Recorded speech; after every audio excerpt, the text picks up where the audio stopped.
Hi, and welcome to this live reading from Behemoth, Grimm Wolves, MC Book 1 by D.M. Earl, and this is presented by Itsy Bitsy Book Bits.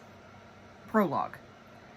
For years, I have hidden in the dark shadows of life, not truly living, just existing, not allowing many in, as once they take a look at me, all I would see was their backs as they ran from the horror that is me. There is nothing I can do to change my appearance at this point. The damage has been done, and by those who should have protected me. Thinking back to when my nightmares started, I can almost feel the terror overtaking me. While I relax in my recliner, I gaze out the back wall of windows to see the beautiful scene in my remote backyard.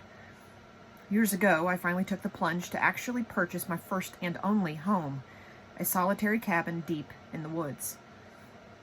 Maintaining my solitude helps to keep the voices in my head quiet, so after many years of avoidance, my mind is finally able to accept that my life works this way.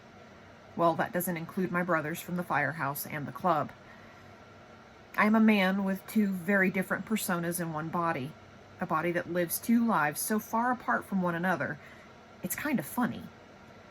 First, my valiant side. I'm a firefighter in town, going on almost 15 years.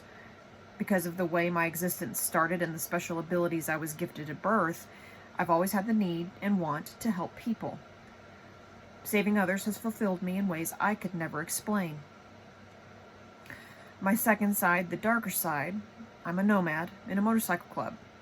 I have been a part of the MC since I turned 18. Those same abilities have assisted the club in many different ways through some of their darker days during my time with them. While my prez is the only one who knows the full extent of my unique abilities, the brothers in the club have figured out I'm not like them, and it explains why being a nomad is the only way for me. They have been my saving grace, which has allowed me the ability to heal, something I have needed for a long time.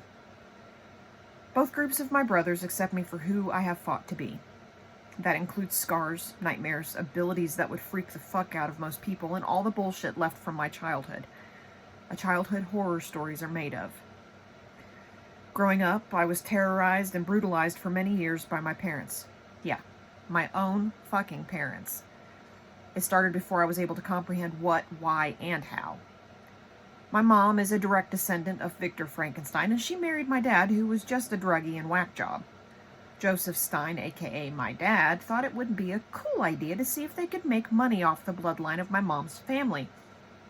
So when they started having kids, we became their experiments. Looking back, I guess I'm one of the lucky ones because I survived their craziness.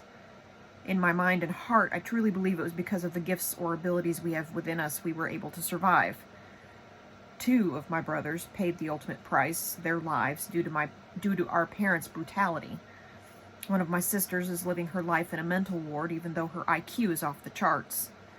Her intelligence, along with her powers, scared her so much she prefers to get by being medicated and removed from life itself. All that is left now are my twin sisters, Eternity and Celeste, and myself.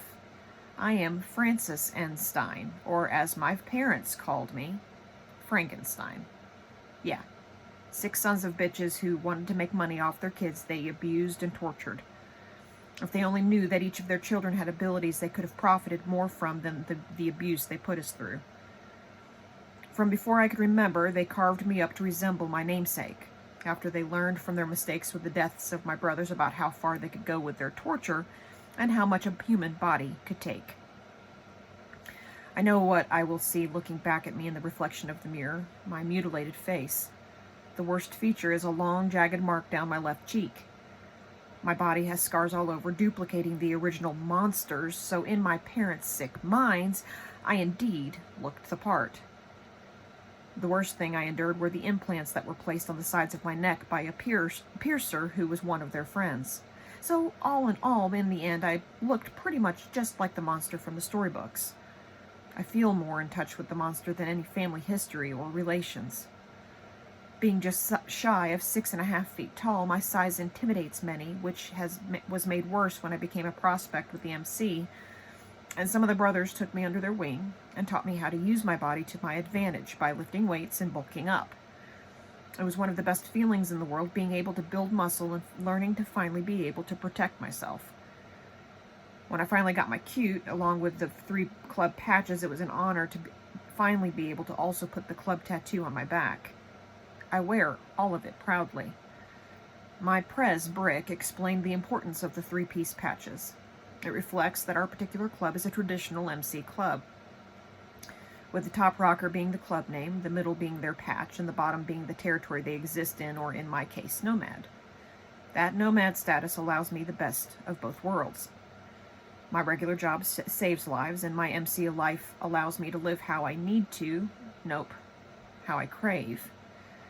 The club life helps me get rid of the rage that builds up in me until it's uncontrollable. Being a nomad lets me live my life in solitude, but still be part of a brotherhood that lives by their own set of rules.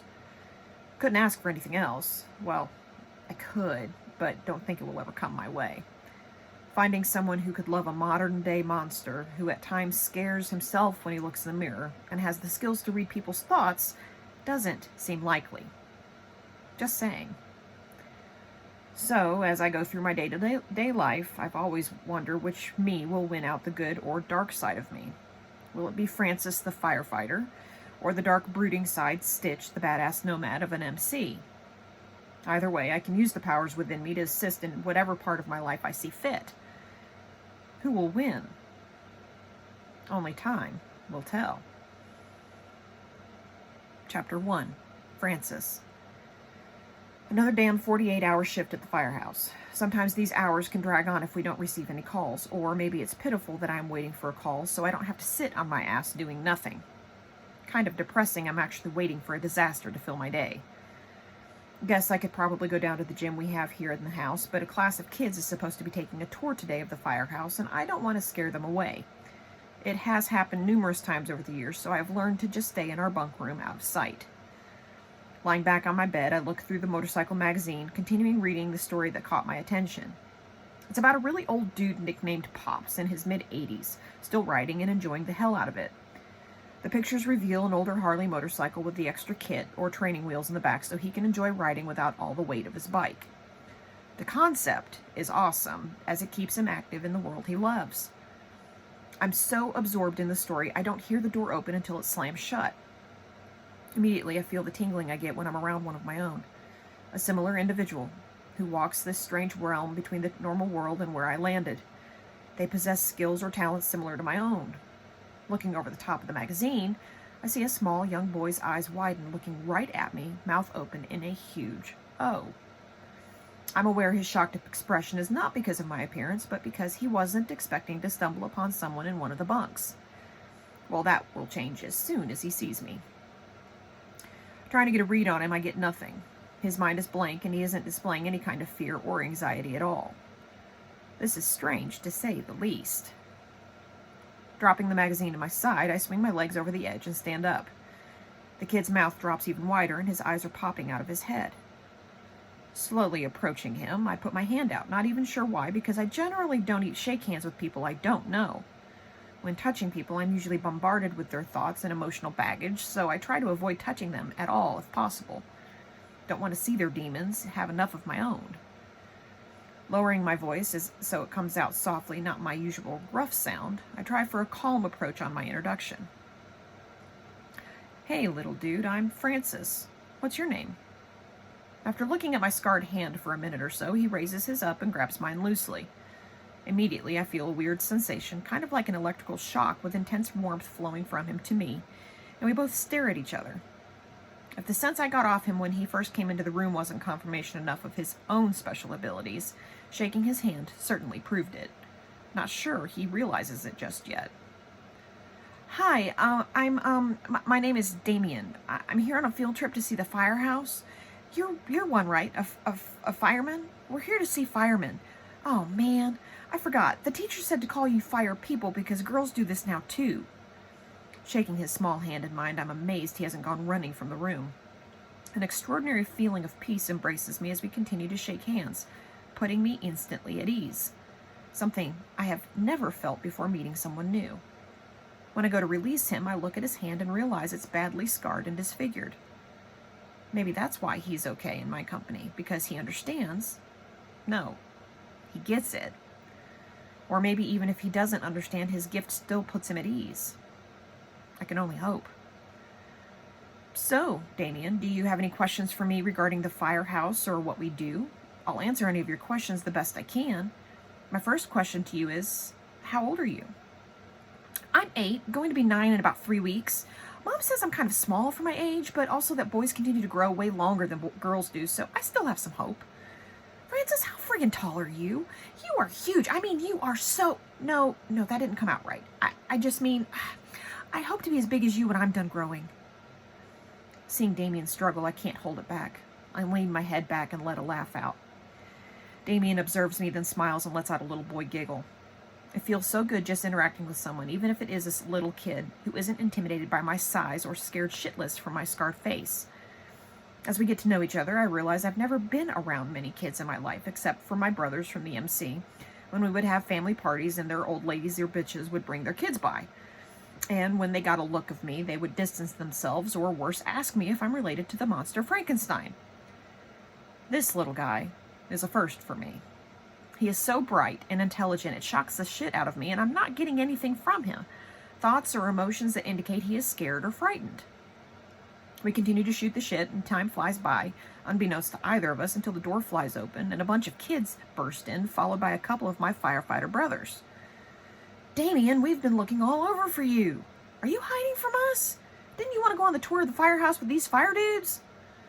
Wow, look at that big dude behind Damien. He has to be like 7 feet tall. Look at his arms. His muscles are huge, just like his. And wow, holy crap, dude, what happened to your face?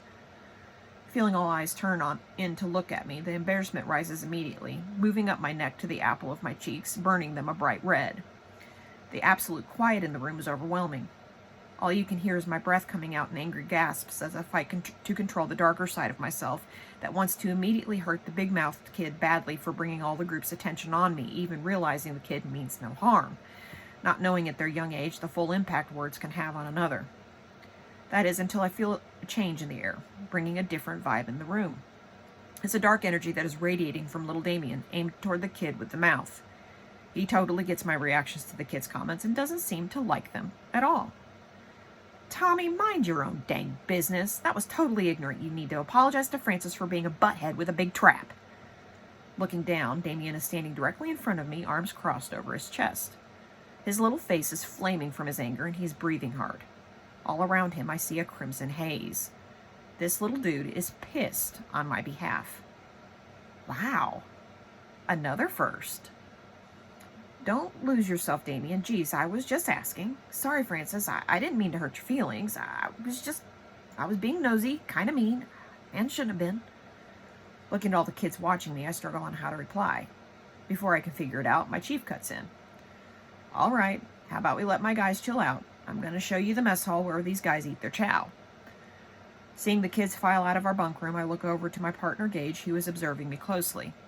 Out of all the guys here, he, like Brick, my prez, knows just about everything about me, including my past, along with my abilities to truly read folks through their emotions and thoughts. He's also met some of my MC brothers, and he gets why I need to be part of both worlds. How you holding up, brother? Kids can be so friggin' honest, to a fault at times. I'm sure the mouth didn't mean anything by it. He just didn't think before he let loose. You probably spooked the shit out of him. The other kid didn't seem afraid of you at all, the one who snuck up here by himself. Did he bother you? Gage, thanks, brother, I'm good. Damien and I were just getting to know each other before the rest of his class stumbled in. Did you notice his fucked up hand? He is scarred and disfigured, so I don't think I scared him too much. Seemed like a good kid. Actually enjoyed speaking with him. As we continue to shoot the shit, I feel like my chance meeting with Damien was one of the few good moments recently in my life. Little do I know how much that little boy will alter the course of my life, giving me something I had secretly desired since I became my own man. A purpose in my life I never thought I'd have a chance at.